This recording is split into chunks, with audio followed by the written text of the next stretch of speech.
Hi, and welcome to Have a Chat. I am your host today, Veronique Arsenault, joined, of course, by my mate, May.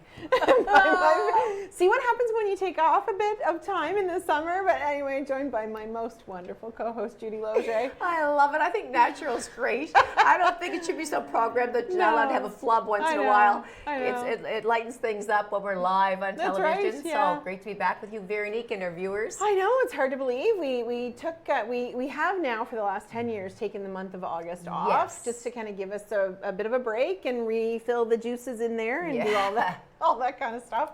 Although, you know, it wasn't a relaxing month this time, but that's okay. That's all right. We had a great summer. But we'll kick off with your quote, and then we'll talk all about how this summer went. Okay, sure, Veronique. And so this particular quote is by Patrick Ness. He's a British-American author, journalist, screenwriter, quite a very intelligent man. And I love it. You do not write your life with words. You write it with actions. What you think is not important. It is only important what you do. I love it. I do too, because we all have these thoughts and creative moments, or maybe like I think I'm going to be motivated to do such and such a thing, and it's not carried out. Yeah. And we have sometimes these great ideas, and until people start to put them into action, they just kind of fall away, and you don't get.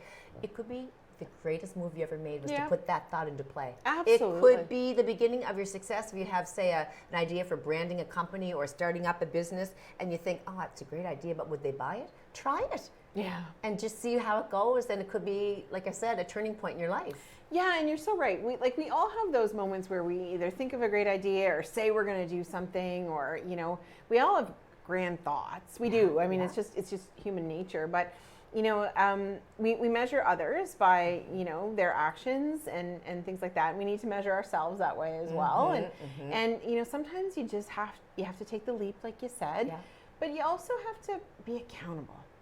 You are, for sure, and I hope I pride myself on that, because I do believe that I'm reliable and same thing, dependable. Yeah. But you are, for sure, Veronique. Well, it's something that I really like. For me, I won't commit to something unless I can follow through. And although I do volunteer a lot, as do you. I try to say yes often for a lot of things, because I want to be involved, and I want to make a difference to the best of my ability. Help people out. Yeah, and we each have gifts that we can give, right? Like you mentor youth and other women, and you give so much of yourself, through Percy's Place and the Loge Foundation and just in general in your life. And so for me, my gift is that I have some talents that I've acquired through experience and through my work and through my volunteerism, and I want to use those to make the community better. Well, and so I volunteer, right? You do. But for me, following up those words with actions is so important. I get to lead a team right now for my regular work, my day job, as I like to say, and I lead a team that is across Canada. They depend totally on your leadership. Absolutely, and right? direction. And I'm responsible for them, and I'm accountable for the work that they produce. Yes. And and my senior leadership expects my team to do what I commit to, right? And so they can't do that if I'm not the leader that they need me to be, right? And I've always been lucky enough to have wonderful teams that I work with, and I've led teams of 150, or I've led teams of 5. The size doesn't matter. I've had budgets of $6 million, and I've had budgets of 100,000, but that doesn't matter. At the end of the day, it's following through with what I said I'm going to do. I believe it. That's important to me, and I know that's important to you, and that's why you and I can always rely on each other. I totally do, because we know that if you say you're going to help me with something, or if I'm going to help you, we know it's going to happen. Yeah. I love it. I really do. And to me, like yesterday, somebody asked me to do an event mid-October, and I had already scheduled that weekend, so I know that I can't say, oh, I'm going to try to do that for you. I just said I can't possibly. Yeah. So enough about that, but dependability is a huge asset. So important, so important. So let's talk about the summer. You know what, Veronique, I'm usually crazy, straight out, insane, day to day. Like, oh my gosh, when do I find time for me? I had a relatively quiet summer. Perfect. Which is the first in a long, long time. And it's not exactly that I chose it. I didn't find, I could go to many events and props one a day, but I just thought I'm going to take this summer to really enjoy. Like the weather was so intensely hot that I thought, we have a pool. Yeah. You pay for the upkeep of a pool. It's sitting there. It's great for exercise, for pleasure. So I took advantage of that. Good for you. Where it was hot every day, I could use it almost every day. Yeah. And then, of course, with my dog, we have a great big field in our backyard, cleared, so we were able to run with her and play, like just casual, leisurely walking and visiting family and having friends one-on-one. And I think the highlight for me probably throughout the whole summer was on September 1st, just went by. Yeah. My parents, Leona and Ivan Hallahan, who I adore, Absolutely. celebrated their 64th anniversary. Incredible. On the same day, my brother Bruce, my only brother Bruce, and his wife Rhonda marked 34 years. That's incredible. And on the same day, we celebrated in Fredericton. Even though they live in Montreal, they have a vast number of relatives and friends where he grew up, Aiden, in Fredericton. It was a wedding for them. Yes. So 3 generations. Beautiful. And Veronique, I find, we've said it before, during COVID, it was so heavy and so unsettling and so horrible. And even post-COVID, I found there was still that heaviness as to what's next, what if, what if it gets worse or comes back, it's still not gone. But do you know what I'm saying? People were almost afraid to do and celebrate. It was like a weighted feeling. And so to have this joyous occasion where everybody is dressed up and happy and saying vows and having a glass of wine and eating good food and hearing beautiful speeches, I felt so rejuvenated by that. Amazing? That one day, my whole summer made me feel very complete. Yeah, isn't that amazing? I love that. I love that. And I you- mean, happy anniversary to all 3 of them. Yes. Because isn't that special that they get to share that? Very special. Yeah. Just, I love, those good times that are forever in your mind, right? Yes, oh my God. It went smoothly. Yeah, no, and that's wonderful. And it was such a hot summer this summer. And baby. I try not to complain because we had such a rainy, miserable summer last year, and I'm not a big fan of the snow. We've talked about that quite a few times, but so I try not to complain in the summer, even though it was very warm, because it was such a beautiful summer. But it was sickeningly humid. It was. I mean, there were days that it's like, can we breathe here today? Yeah, and I had a bit of the opposite kind of summer. So I was at 60 plus events and fundraisers and things like that this summer. It. Yeah, it started the 1st of May. 60? Yeah, it started the 1st of May. And you know what? It like some days, like there were some Saturdays where there was 4 and 5 and 6 events in a day. And, and some of them I volunteer at, like fully, and then others I am just, I attend and I, get to hang out for a little bit. But for me, it's always been so important, like, because I hear it, like, why do you go? And I'm like, well, number one, the organizers and the volunteers deserve support, right? Do. Like they have poured their whole heart and soul into that event, leading up to that day. And that day is the most important day for them. That's right. And so for me, like, I really feel it's important to show support. Because show up. Oftentimes, like, federal, provincial, municipal funding is based on attendance numbers, right? So, I mean, I realize I'm just one person, but I'm one more person, That's right. And so that's one of the things. But the other thing, and I've always found this, since I got elected to council 3 years ago, is when I go to those events, people come up and tell me what's working, what's not working, what they want to see for the future of the community. And that's where I hear from people most. You're networking. Yeah, and I love that. I love that people stop me. You're a people person too. I am. Like and I am too. I am, and I find it so interesting, and it's not it's not all negative. A lot of times people are just like, oh, I'd love to see this here. What ideas? Right? Yeah, so for me it's an opportunity. And the other thing is that oftentimes these events, like I've gotten to participate, and I know you have too, in once in a lifetime events in our community. Yes, I know. And it's like, how do we get to have that here? It's amazing. No, I agree with you, Veronique. Those are the special moments. I do. I like to go to that stuff. There were, a few days where I would have, could have had a nap, but that's okay. But you pushed through. Absolutely, because it was fantastic. Yes. But it was a great summer, and got to see Mom and spend time with her and Dad and family. So it was a good summer. Full. Yes, it was a good summer. So it's back to school. when I'm out in my front yard at about 3 o'clock and see those buses rolling by and all those poor little kids getting up with those sad faces and the sun shining and the heavy book bags, I think, oh my God, I do not miss those days. Yes. And the homework and the after school activities. I mean, looking back, I mean, then you're just thrown into it. You have no choice. I have 2 kids, that were going through all of that. They were into every sport. They were, into every after school activity. It was like, oh my heavens, like carve out my own time to try to breathe here. But those were good days. However, I, as a student, wouldn't want to, me as an adult right now, I wouldn't want to be that kid in the bus. No. Okay? No. Some people say it was the best time of their life. No. I was okay. I did great in school. Sure. And I mingled. I had a beautiful, experience from kindergarten right up to grade 12 and university, but I'm not missing that. No. And your mother was a teacher just like mine was. So I always found, like Mom taught for 32 years, I always found September was almost like January, like New Year's. Yes. Like you were kicking off the new school year, but really like it was like a new beginning. New beginning. Yeah, and it was, I don't miss school either. No. I'll be honest. We did well. Yeah. We thrived. Oh yeah, I had a great experience in and school. Me too. I have no negatives to talk about. But I'm glad that's one chapter behind me. Yeah. And you know what? And I think of the teachers, like it's such a different time from when your mom and my mom taught. Totally. It not just the teachers, but like all of the staff that that works in the schools, like the bus drivers and the EAs and everybody.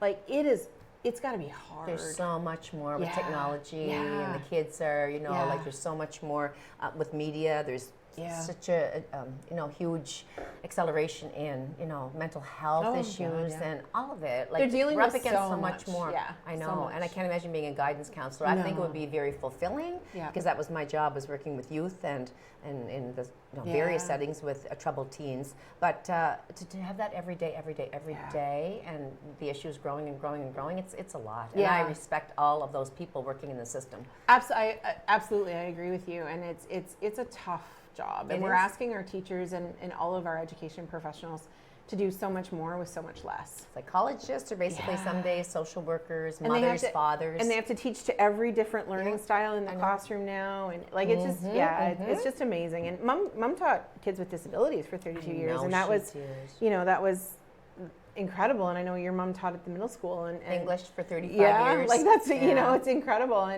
But it's an amazing environment and profession. And we want to wish everyone a really successful, good, safe school year. Yeah. And September always feels like that time when you jump back into your routine. Yeah. I have to kind of keep myself motivated because once it gets darker a little bit earlier, I have to get in my mental mode as to, okay, just get through this. We know it's another season, but then you kind of think about that hottest day in July when you're swimming and you think it's going to come again. And it's 9 o'clock and that's what you have to talk to yourself about. Yeah, absolutely. And routine is good for a lot of things. And, walking is part of my routine. But it's, Get back to it. Yeah. Absolutely. So some sad news, though, over the last few weeks, and that is the 2 brothers who play in the NHL who were killed in an accident with an alleged drunk driver. They were on bicycles. So 2 really big things there to talk about, 3 really big things. So how sad. How sad. I lost sleep, as did my sons and many other people. It was so horrifying. Yeah. And it's not that those 2 young men were any more special than anyone else out there in the population. It's that it was so horrific that they were such young, thriving family members and had such a unity, and they were so loved as people. They did so much for not just the NHL, the older brother, Johnny, hockey, I guess they called him. Yeah. The other boy was so involved in helping with the high school hockey, but they were family oriented. Yeah. And he said that's one of the major reasons, Johnny said, why he moved from his other location to back. He said, I want to be close to my family. He said, I took a cut in salary, which he had a pretty good salary. I'm sure. But millions. But he said it wasn't about the money, and it's not about the money. It's about love of family. And he said, we're a very tight unit. And to have it happen on the eve of his sister's wedding, how horrific. And then to be parents. The older brother, of course, had an almost 2-year-old and a little 7-month-old. So can you imagine that? Yeah. And the other young man, his brother, that was 29, so 31 and 29, had a baby coming in December. Well, and it's, horrifying to see, and it really speaks to the fact that one, we think that now everybody knows that you shouldn't drink and drive or do drugs and drive, and that we shouldn't be seeing this, but it's still happening. It's still happening. And then bicycle safety. I know. Like we as drivers, because I drive a car and don't have I have a bicycle but never ride it. But we as drivers have to be so conscious that we need to share the road, that people are, they are so vulnerable on a bicycle. They have their lanes for a reason. So vulnerable on bicycles. And really it speaks to like, how do we improve bicycle safety? Some of it's infrastructure, absolutely. And then some of it is awareness. Good point, Veronique. But I'm just going to say that I'm a mother of 2 sons. I only have them by 2 boys, and I will be very frank in saying that if that happened to me, I just want to die too. I'm being honest with that. If I lost both Evan and Jansen, I just don't think I could recover. So my heart is so heavy for the families, and I don't know the wives, but the parents of those kids. They're only 2 sons. They have 2 girls and 2 sons, and their lives are forever changed because of this person that chose to drive impaired. Yeah. Allegedly. But that, It's so disturbing, absolutely. so heartbreaking. And it is heartbreaking. Wow. And as you said, on the eve of their sister's wedding, they were together for that reason. Yeah, and she was just so looking forward to it. It was her high school sweetheart. Yeah. So she had planned and planned and planned. And, that's the thing about life, right? She had said in an interview prior to that, she said, we have been together since high school. Nothing's going to stop our wedding day. We're ready to celebrate. What stopped it? This horrible tragedy. So we have to live in the moment. And we have to realize that every time we get up and get out of our house and have an end of the day where it's been safe and you're unharmed and you've had something joyful happen, be grateful. Yeah, be thankful. Absolutely. And I truly believe too, like, I don't want to look back when I'm 90, if I get to be so lucky to live to that age. 120. I'm good with that. I don't want to look back and say that I should have, or I could have, or I wish I had. So that's right. I tend to jump in and say, okay, well, how can I experience this? How can I do my best to do, for fulfilling people? life. Yeah, absolutely. So we have a great show coming up after the break. We have 2 fantastic guests. So glad to be back after the summer off and together. So we have 2 first-time guests right after this break. So nice. Don't go too far. Grab a snack, as I always say, and we'll see you right after the break.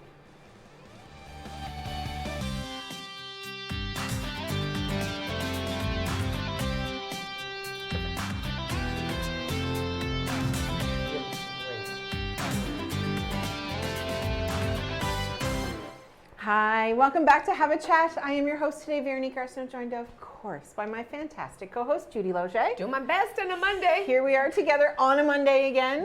A new season kicking off. Yes. Yeah, September. I know. But we have a wonderful show ahead, and we have 2 fantastic brand new guests joining us today. So our first is Sandy Jardine, and you are an energy healing and Reiki practitioner and a registered nurse. Yes, I am. That's Thank fantastic. you. Yeah. Thanks for having me. Dynamic person. Aside from all of her career, she's a beautiful person. I've known Sandy for a long time. We go back with our boys to sports. Yes, that's Right? right. Oh, yeah. The good old days. I think Judy knows most people that way. Yes, we had some fun. Yeah. A lot of nights in the rink, eh? Yes. Anyway, welcome, Sandy. We're so glad to have you. Now, for the viewers out there who don't know you, tell us a little bit about you.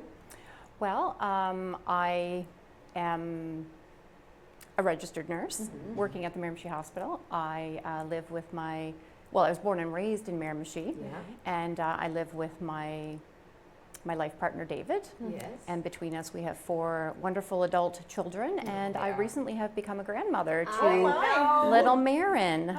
She's perfect, too. Yes, she's beautiful. Love her. Beautiful family unit. All of them Yeah. have done so well. Your kids and his kids, and life is good then, Sandy. Life is good. That's Yeah. I love So it. you've been a nurse, which is, that's admirable in itself, because I know I couldn't do that job. But you've been doing it for almost 30 years. Yes. So you've been in the health profession. Then you now have embarked on another avenue, more holistic health, because it was something that appealed to you. So tell us about how that started, the waves of tranquility that you're getting into place, and all of it. Yeah. Well, as you said, I've been a nurse for almost 30 years, and so of course I've had a passion for nursing. For the wellness of people, and Waves of Tranquility is actually an extension of that. So in a way that I'm helping in a more holistic, more natural approach. So this is through energy healing. So how I came to be involved in this, well, I have to say that I've always been a very spiritual person growing up, believing that there is a higher power, that there are those around us that we just can't see, our loved ones from higher realms, that we are guided and supported by spirit guides as well as our ancestors and angels alike. Just growing up and having some prophetic type experiences and visions, I've just always felt a comfort in that. Yeah. So, you know, as I go through nursing and I see the toll that stress takes on people, people's health and wellness. I mean, the effects of healthcare today where things are, you know, down to crunch and, you know, tight, and the time that you get to spend with people as well. I just felt that I wanted to connect more with people and really take care of the person as a whole, you know, emotionally, mentally, physically, in a whole holistic approach. Beautiful. So, you know, if I go back and I think about, you know, how I progressed to come to this place, I remember a time when I was going into nursing. And of course, it's a very stressful time. You know, it's a secondary schooling and whatnot. So, of course, it's very stressful. And within the first 2 weeks of my arriving at school, my grandfather passed. So he was really one of the closest people that I had ever experienced a passing with. You know, most other relatives had been more distant relatives. This was just something that was a little bit more impactful for me.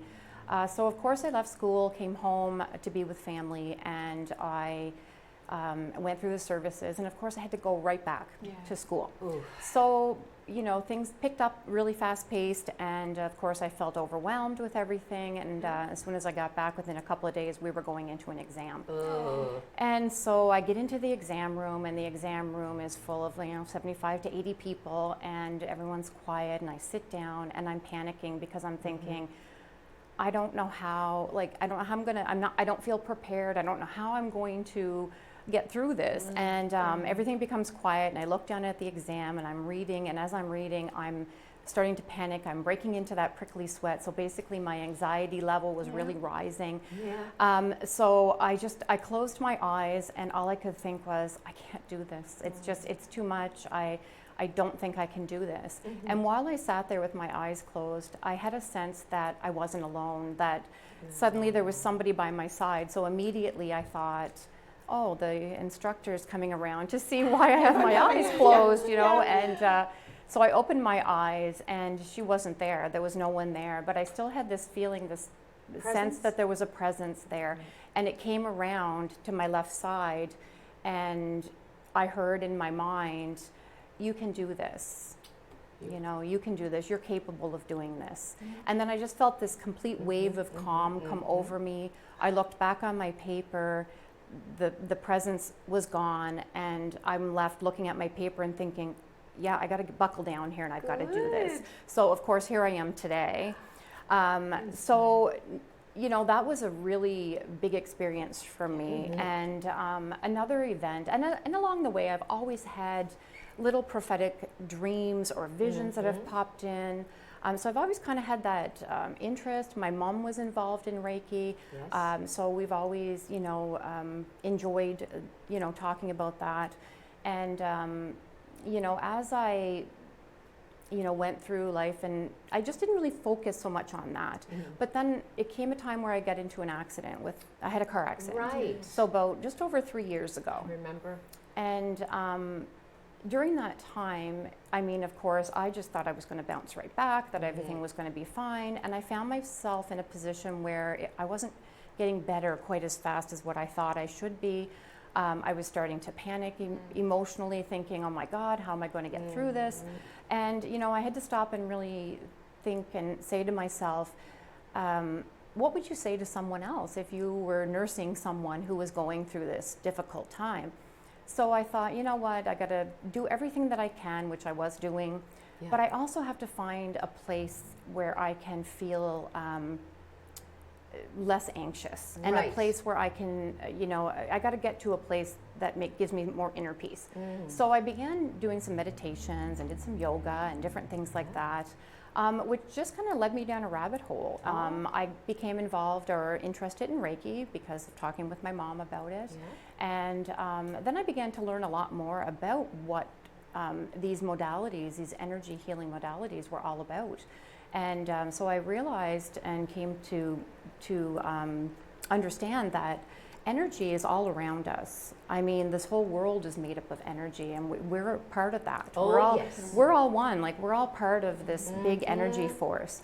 And honing in on a couple of different areas of energy work is just the tip of the iceberg. I mean, I got involved and looked into mediumship, so I was, taking some knowledge from that, really getting some connections.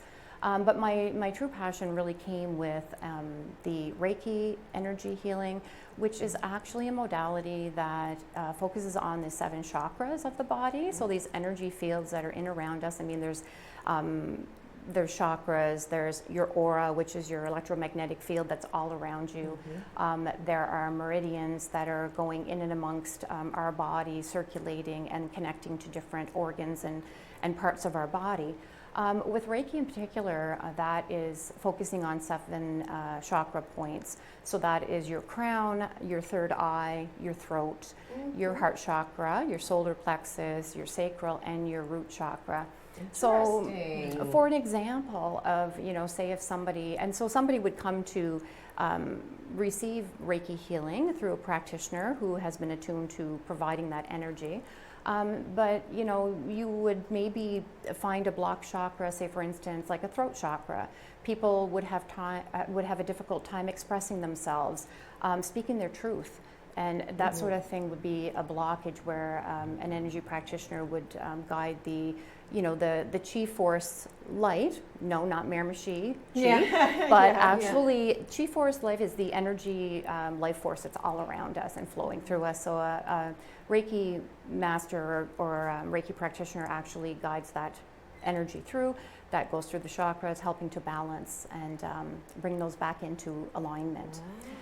So the energy goes to where and flows where it's needed, and we all have our higher self and our own energy field where it needs and knows what naturally needs to help heal. Then the other modality that I'm presently in, I did receive a certification in that, and that's energetic allergy healing.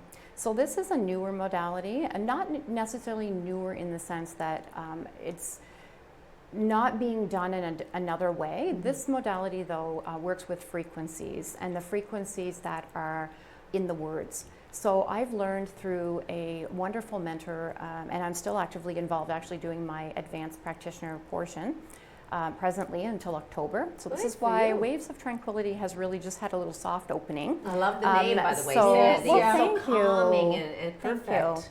Thank you. When you think about the waves and you think about water and you think about the vastness of water and how it all comes together to flow peacefully, but when you stop and think about the energy that's in there And the rippling effect. Yeah, just think about one drop.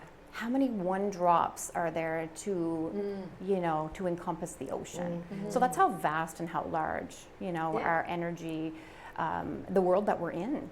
And you can feel energy. When you walk into a room, Yes. don't you feel when there's that positive? We do.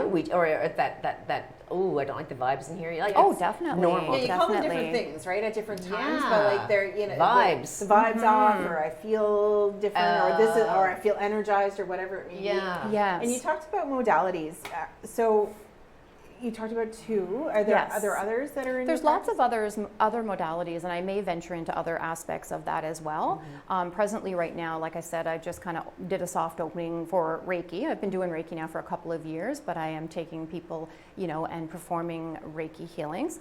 Right. The energetic allergy healing, like I said, I'm continuing with and going on to the advanced practitioner. But energetic allergy healing is basically bringing harmony back into one's energy fields. It actually can eliminate allergies. And when we think about allergies, we think about that hypersensitivity, or our body's response, and that histamine response. So if you're in contact with dust, and then those particles, create that histamine effect, that runny nose, whatever. Right. That's because your body is in disharmony with that. Me with cats and horses. Yes, so those Okay. can be eliminated and brought back into harmony That would be great. with energetic allergy healing, as it Then you could get You know. a whole bunch of cats. And horses.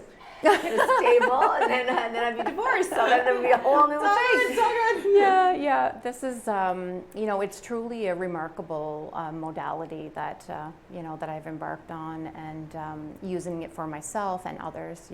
So Sandy, Yeah. we're all stressed in some form. I mean, there's Yes. no one day that is without a minor stress, Yes. right? It could be just That's caught in our traffic world. and I'm late for my appointment Yeah, kind of thing, or it could be absolutely. huge family health issues or whatever, or your own. Mm-hmm. So I deal well with situations, but I don't deal well, like a lot of people, with extreme stress, Mm-hmm. overstress.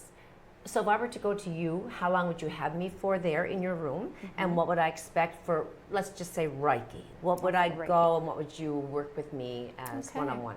Well, with Reiki session, of course, about an hour.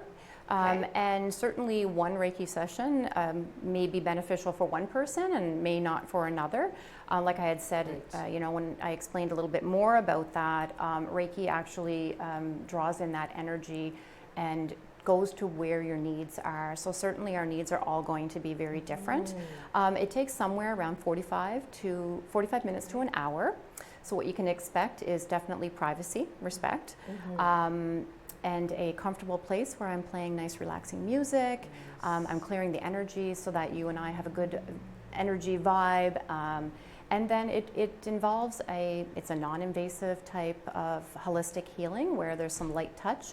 And certainly if you don't want touch, you can certainly, I can hover above you.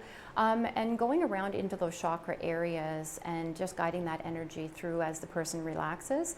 And you may feel something, you may feel energy, you may not feel anything at all, but that doesn't mean that it's not working and it's not flowing, because energy flows around us all the time and we don't see it. Right. For an example, cell phones, we don't see the energy and things coming into cell phones, but we know it's there. Right. So if I was to go in, like, I'm very fearful. Say I'm starting, I'm not, but say I'm starting a new job that's going to be just intense and I'm just terrified.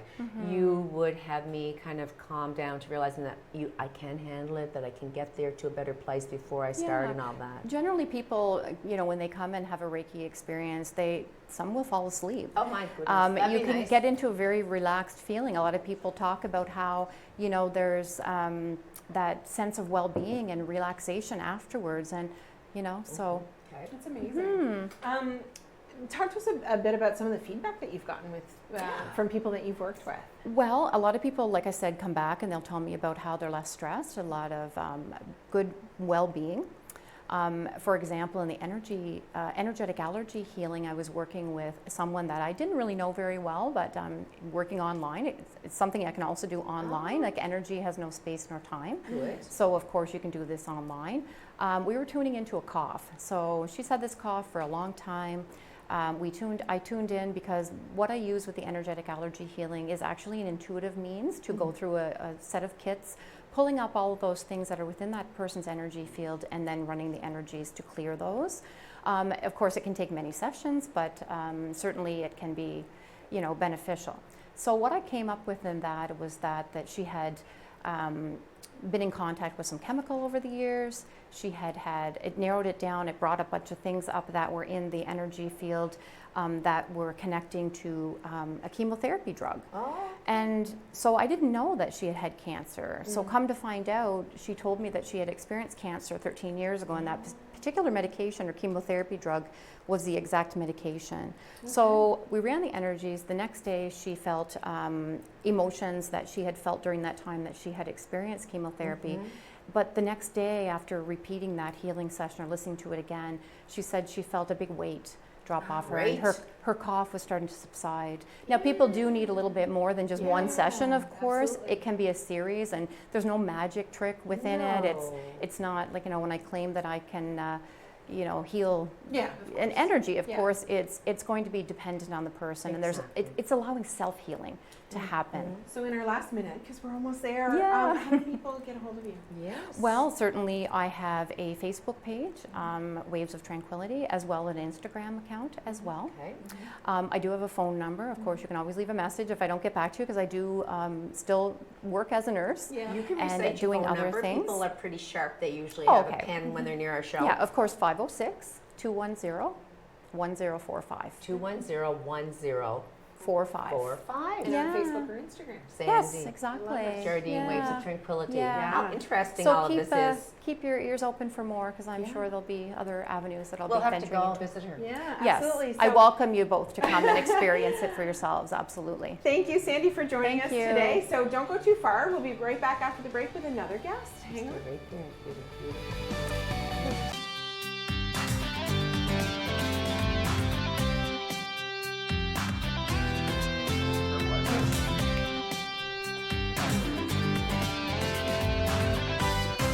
Hi, and welcome back to Have a Chat. I am your host, Veronique Arsenault, joined, of course, by my amazing co-host, Judy Loge. Amazing as it possibly can be on a Monday. First time back since August. I know. And our next guest, so happy to be here together. Yes. And, first time guest, absolutely. And so excited to talk about all of the information. So we have Gerard Godin. Or Godin. Godin. Godin. Godin? Because it depends on where you're from. I know it does. Godin. And you are the new president of the Miramichi Art Corps. Correct. How long have you been president? I've been president for 3 months now. Oh, very new, very new. So we're so excited to have you, Gerard. But Yes. for all of our viewers out there, tell them a little bit about you. Okay. Well, was born here. Went to school, St. Joseph's, St. Mary's, Harkins, No, wow. Harkins Junior High, Miramichi Valley. Miramichi Valley. Then from there, as soon as I graduated from high school, I wanted to get away from here. You want Right. to explore the world, I wanted to right? explore the world. Yeah. So did the university thing, and then moved to Montreal. Nice. Did more university there. Did other things.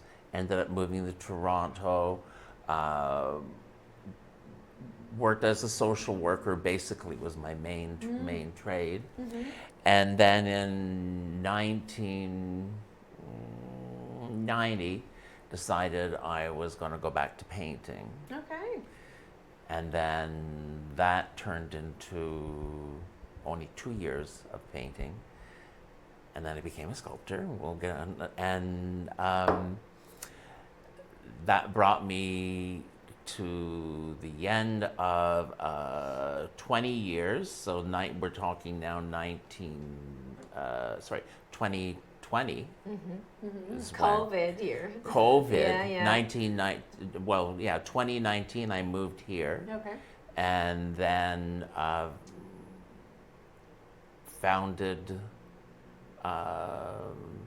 the Miramichi Plein Air with Laura and a couple of other friends, Yeah. and got introduced to the Miramichi Art Corps and joined, and then just kind of became my focus. Yes.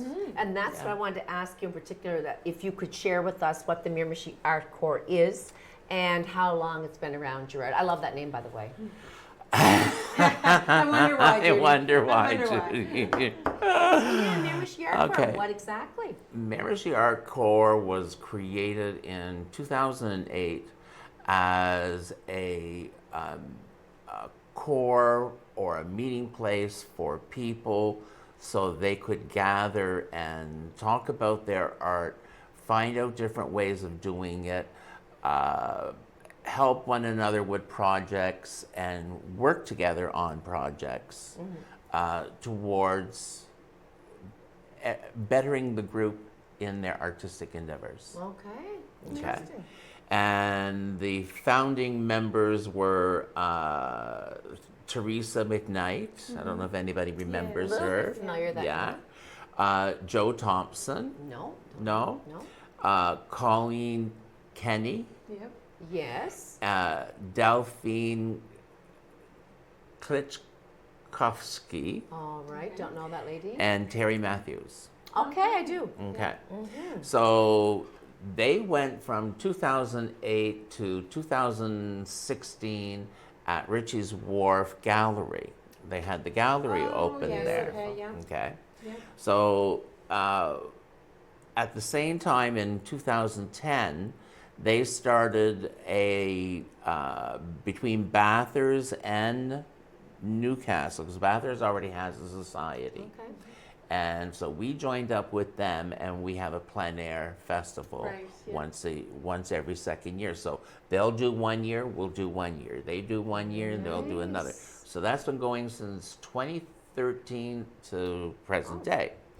And then we do what's called the theme art project, okay? And then that goes on, that's been going on since 2012, okay, once a year. So that's a bit of like what they've been doing. We just had a plein air festival here this summer. Was it on? Was that? That was at the Kim Center. That's okay. Yep. Yeah, it was at the Kim Center. And we have a show coming up this winter and a whole bunch of other. Lovely. So there's a lot of things, but that's basically, it's a place for people to come and to show their work. show their work and do workshops together. Just for an example, when you talk about a theme, what in particular? Like, could it be a floral theme, or like, what do you mean by that? Childhood memories. Oh, okay. That was the most recent. That was No, just but one. it could be. That was just one Yeah, of that them. was- it just pulled it out of my head, Okay, yeah. you did. Yeah. Okay. Yeah, Okay, that's Fantastic. interesting. you know. Now in 2022, you were one of 10 Yes. people selected as an artist in residence for At Beaubear Island. Beaubear Island. What was that like? That was so much I fun. love Beaubear Island. I love Yes, Beaubear you Island. do. I do. I moved here in 2019, and the pandemic was going, so that nothing was going. And I came out of downtown Toronto, right in the middle Where of everything's the happening. heart of everything, Oh, with a studio half the size of the rink next my door. goodness. And 40 some members running through the place Yeah. to a basement studio, and you're the only one. That is a huge life change. And you can't even visit family. Right. No, it was Oh, it was just Brutal. brutal, It was brutal. brutal is right. So I saw this ad for do an application to be one of the artists for the summer project that they were doing on Beaubear's Island. I thought that would be perfect. Well, I went and absolutely loved it, of course, because was starved to death. And at the end, there were a number of artists who were still very, like wanting to paint. And I said, well, why don't we get together at my place and we'll paint through the winter, and that way there in the spring we'll have been used to one another and we'll still continue doing it. Great idea. So that became Miramichi Plein Air, Yes. or Plein Air Miramichi, whichever way that Laura has Okay. named it. But that's how that came about. Lovely. And at the same time, I was wanting to find out what was going on in the community, and I found out about Miramichi Art Corps, and so I put in an application to join, and No, here you are. that's it. But now you're a sculptor, and that is an Yeah. incredible craft. I'm a little bit envious because I have creative mind, but not my hands don't work like yours. So, Okay. when did you learn your craft, and where did your inspiration come from? Okay.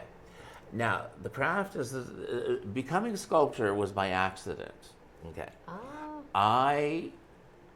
My professional training is as a social worker. right. Okay. When I decided I was going to stop social work, I had already been painting since I was a child. I figured you may have. Okay. So I thought, I'm just going to paint. So I did a year and a half of painting, did 24 canvases, and sold them all out of my apartment. Abstract, Gerard? Abstract. Okay. And then all of a sudden, on the ground floor of my building, I lived on the 19th floor. No. Busy area, really busy I get it, area. but no, still. And this bloody school opened up a school and studio in sculpture. Okay. Well, I went knocking at the door, and they go, "No, you're too young." Uh-huh. I said, "What do you mean?" "It's only for seniors." I went, "What do you mean?" I could And be senior. so I found out who were the 3 board members that were running it. So I went to one of them and I said, "This is not fair. How can this happen? Blah, blah, blah." Yeah. And they changed it took a couple of months. So the first few months of the studio, I was not there. But after that, I was there. Perfect. And I was very, very fortunate because I got in at the beginning, at the start. So I ended up learning how to work in wax, okay, like foundry wax and all that, from an Order of Canada in the Arts. Well, there now. Big. And then I learned how to work with plaster with an Order of Canada in the Arts. Imagine. But it just wasn't an Order of Canada in the Arts. He was also knighted in France in art and literature. Oh Incredible. my goodness. Okay? Then the third mentor, I learned style and aesthetics, and that was Marion Kantaroff, and that was my last mentor. So I had those 3 mentors through the whole 20-year process. Some of the best of the best. Okay, and yeah, and it all fell into my lap. I didn't call for it; it just happened. And it just so happened that I was a hell of a better sculptor than a painter. Okay. Interesting. But I want to be a painter. You do want to be a painter ultimately. You love it more. I That's do, right. I do. Gifted in both, but you I have a love it preference more. for sure. Well, you know, that'll keep Yeah. you, keep you moving, Yeah, we'll have to right? get to that magazine too. So the Miramichi Art Corps, though, brings together artists of all levels. Like, you don't have to be an Yeah. expert, right? No. And so how have you seen that diversity of skill levels enrich both art that you all get to create and the community itself? Well, when you have a diverse group who have different skills, what ends up happening is that people who already have the skills have to slow down and show that how certain things are done. And in that process there, they reestablish in themselves those techniques, because you can get sloppy when you're working on your own. I know. Yeah, you've been there. You get kind of lost in Yeah. your own And method. it also gives rise to learning different ways about doing things. Like, I might like to paint, but have I ever tried encaustic painting, where you take beeswax, you melt it into small little pots, and you take the oil and you put the oil from the tube into the wax. Okay. So each color gets a brush. Okay. I in know this so little. melted. This is just fascinating. And your job is to get the paint in that wax, that's all nice and melted and hot. It's really hot, so you don't do this in the bedroom. And so there was a joke in there. Oh, I know. I'm slow. It's Monday, Gerard. Give us a couple. Give us a moment here. So you gotta this hot paint you've got that's in this melted beeswax. You've got to get it onto the canvas. Whoa. So you go one brush stroke back into the by the time you've done one brush stroke, the brush is already hard as rock. Oh my.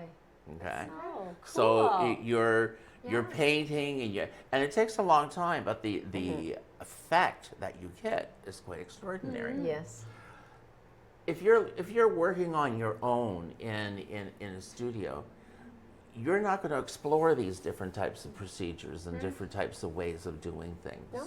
You know? We are so short on time, and we could keep you around for 2 days, but we have to talk about the fact that you have your work displayed, just for one example, Can I get in that house other and one? home. No, well, I don't think we'll have a whole lot of time, but we have to talk about house and home, Gerard. Okay, we did House and Home. And that's pretty Yeah, we only have about 2 fantastic. minutes And- A couple of minutes left is all we have. Okay. Yes. Well, we did. If I could. Are you in house and home? I've not made it there yet. No. No, I'm. Yeah. Well, apparently I. That's an honor. That's a huge honor. You know, I read these magazines. I look at them. Yeah, so one of your sculptures Is in the here magazine. somewhere's in the magazine. And it's beautiful. We had a peek, preview of it Earlier. You're actually earlier. featured twice, right? So, Yes. Yeah. So in our last Yeah. 2 minutes, though, talk to us about what's next on the horizon for Miramichi Art Corps, and how do we get a hold of you? Okay. Here's the art. Here's the.